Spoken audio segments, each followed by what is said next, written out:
The kind of impact we have seen till now, or the kind of empowering and satisfying impact which I have witnessed, is the attitudinal change in the parents. Earlier, the mothers who used to come to us were very, like, they used to weep, they used to feel very sad and demotivated. But now the same mothers are empowered.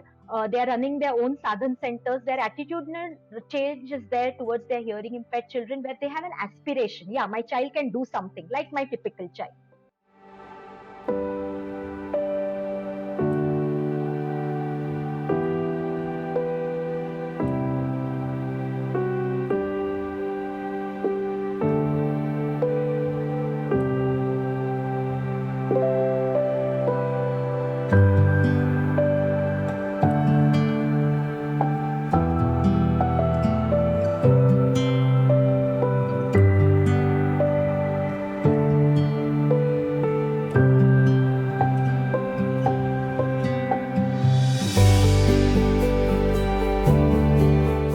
There's a wonderful, wonderful book called Broken Ladder, which describes how hard it is to come out of poverty.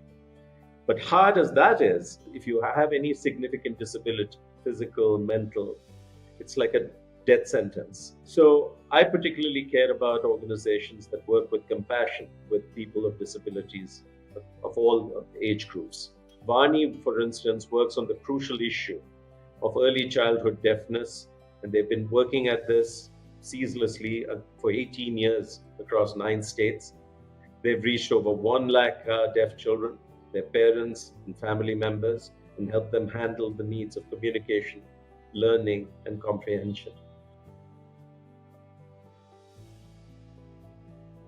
Hi Sumedha, thank you for Hello. joining me on Spare Change to Real Change. There are many of us who really think giving and philanthropy is about when you've reached a certain point in life. But what we're trying to say is you can always start small, and that there are many people doing amazing things that you can support, that each of us can support, and that's the reason for this conversation. So thank you. I want to start by asking you, Sumedha, about the origins of Vaani. Thank you, Sandhya. So, the birth of Vaani happened when our founder member Brinda Krishna uh, realized that there is a huge communication gap that exists between the parent and the hearing impaired child. She found that when she happened to visit for her research project, she happened to visit one of the slums in Delhi, where she found two hearing impaired sisters in the age group of 11 to 14 who were heavily pregnant.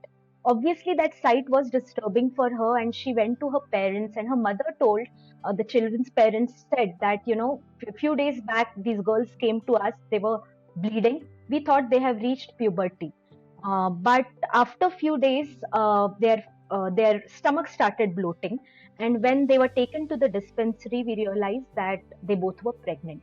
So the severity of this problem was that, one, their body was exploited. Second, they were not aware about what exactly had happened to their body. And third is, because they were hearing impaired, maybe in broken gestures they would have communicated to their parents, but parents didn't understand what my children are saying, and the children were not able to communicate the right thing to their parents. That was a realization that there is a huge communication gap that exists between the parent and the hearing impaired child. After that, a lot of research happened. We spoke to a lot of mothers, professionals working in the field of hearing impairment, and through participatory method, Vani, the birth of Vani happened. And how do you approach your work? So initially, when Vani was started, our focus was early childhood deafness and working with parents, so that the communication gap between the parents and the hearing impaired child could be bridged, parents could be trained. We also started working with community at large, because we believe that until the community is sensitized, the real inclusion cannot happen. So community trainings like Anganwadi, Asha workers, Sarva Shiksha Abhiyan teachers, training them. So a lot of these things were practically done by our teachers, by our project managers, and it's still being done. So we also have set up Sadhan resource centers all across India, where we provide individualized attention to these hearing impaired children. Sadhan Resource Center is not a school or a tuition center. It's a support system for the parent and the hearing impaired child, where IEP, Individualized Education Program, is designed on language, mathematics, communication, life skills, etc. But slowly, as we moved forward, we understood that there is very less being done in the early identification of this problem. So then we started with a program called as newborn screening for hearing loss. So we do this in partnership with government hospitals for 0 to 2 years. So as soon as a baby is born in the hospital, it undergoes the screening. And if a loss is identified, immediately the intervention starts. So the problem is identified early and the solution starts early. Now, as we move forward, like 2 to 18 years is our educational program. Now we have realized that closing the loop and following a life cycle approach plays a very important role. So we started with a program called as Youth Transition, that is from 8 to 18 years, where we focus on skill building, vocational skills, preparing them for higher education so that they pass 10th standard, go for certification and higher education studies, computer training, tailoring. A lot of these programs have started now. They can be employable as well, and they can become a contributing member of the society. Sumedha, what you've said is incredibly powerful. What is the kind of impact you've seen since you started in 2005? The kind of impact we have seen till now, or the kind of empowering and satisfying impact which I have witnessed, is the attitudinal change in the parents. Earlier, the mothers who used to come to us were very, like, they used to weep, they used to feel very sad and demotivated. But now the same mothers are empowered. They are running their own sadhan centers. Their attitudinal change is there towards their hearing impaired children, where they have an aspiration. Yeah, my child can do something like my typical Amazing. child. So that's one of the biggest impact, and retention of these hearing impaired children in schools, because usually these children drop out after 6th, 7th standards when the subjects start becoming very tough. So, now these children who come to our sadhan centers, we have seen that they are retaining in the school. The attitude of the teachers have also changed, and children have started loving the studies. They love to do homeworks, and they love to do these activities and all that. So that's the kind of impact we have seen. Finally, they are being mainstreamed like they should be.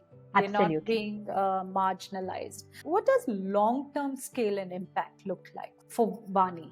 By 2026, we want to reach more than 60,000 hearing impaired children. Right now, we are in Assam, West Bengal, Karnataka. We visualize that, on the Indian map, everywhere we should be there, doing some work with hearing impaired children and working towards inclusion.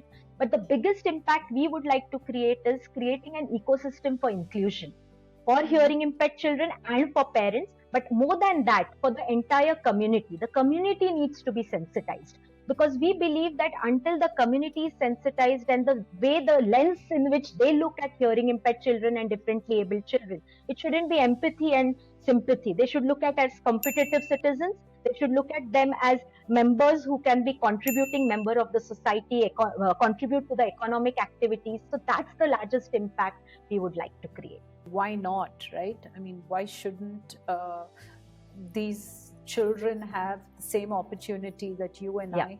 Sumedha, what have been the challenges that Vaani has experienced as an organization? One of the challenges, M for money. That has always been a challenge for us. But the thing is, yes, there have been fabulous partners who have been the torchbearers of our work and ambassadors of this cause that has taken our work forward. But there is so much to be done. Other challenge that we have faced is these parents who come to us are from marginalized background. They are uneducated. So the time that they need to actually give to their children becomes an issue. So these are some of the challenges, and it is an invisible disability, hearing impairment. Till people don't consider hearing impairment as a disability itself, until you can't see, physically you can't see a person is hearing impaired. So these are some of the things we are facing. So sensitization is very, very important. So these are some of the challenges that we have. Thank you. And that's a conundrum, right? In the one sense, the disability is not seen. And if it is seen, then it's marginalized. And today, I hope anyone listening to our conversation, Sumedha, realizes the amazing work you're doing and steps up and starts their journey from spare change to real change. Thank you so much. Thank you very much, Sandhya.